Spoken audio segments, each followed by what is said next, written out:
We all witnessed the happenings in the Niger Delta Development Commission (NDDC) a few weeks ago. It's like when you think you have seen it all, you will receive another shocker, as if you are watching a serious movie. The key players in the NDDC underdevelopment are from the same region. You could clearly see how a people are the architect of their own problem.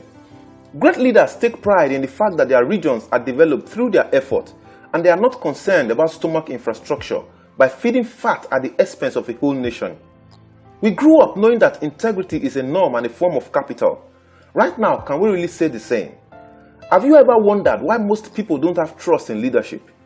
Is leadership in Africa synonymous with distrust? Can leaders be trusted?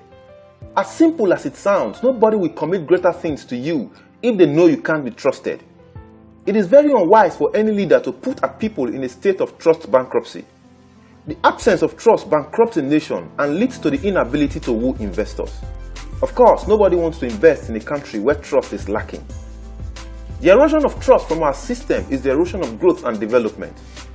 The sad part is that political leaders are now enemies of the state. The apparent dislocation of trust has rendered many nations underdeveloped.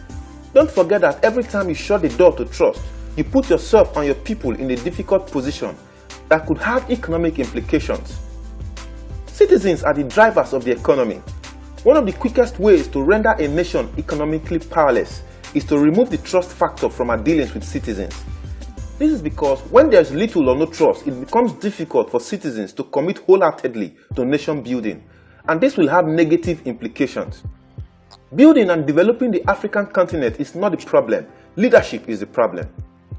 You will agree with me that budgeted funds allocated for projects being siphoned is common because there is scarcity of trust in the continent. The cost of executing projects is skyrocketed, and yet they are not executed. Road that will cost $100,000 will be awarded for $1 million, and you will think that with the padded budget, the road will be constructed to heavenly standard.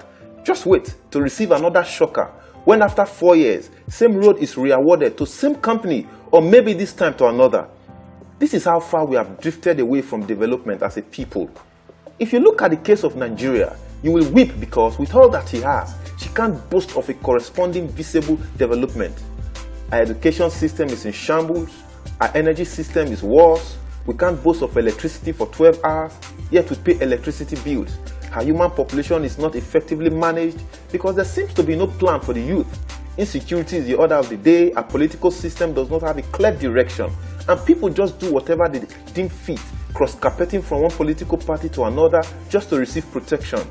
It is very easy to blame the government, right? What about civil servants that should resume office 8 a.m. at the very least? By 12 noon, you will see some of them strolling in majestically just to resume office. What a show of shame. Oh, why did we get it wrong?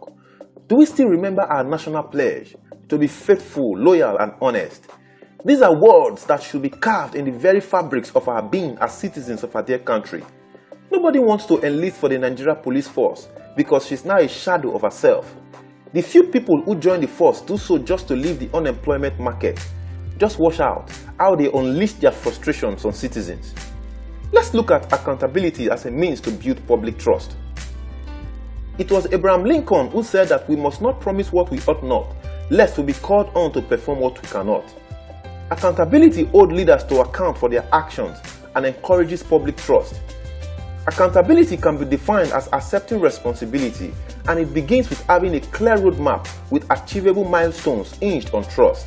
This way you will be able to reap from the commitment of the people. The only way governance can be beneficial to the people is when there is strong accountability, and this gives room for a healthy relationship between the leader and his people. The truth is that when accountability is broken, trust is broken, and when trust is broken, a wall of disrespect is built.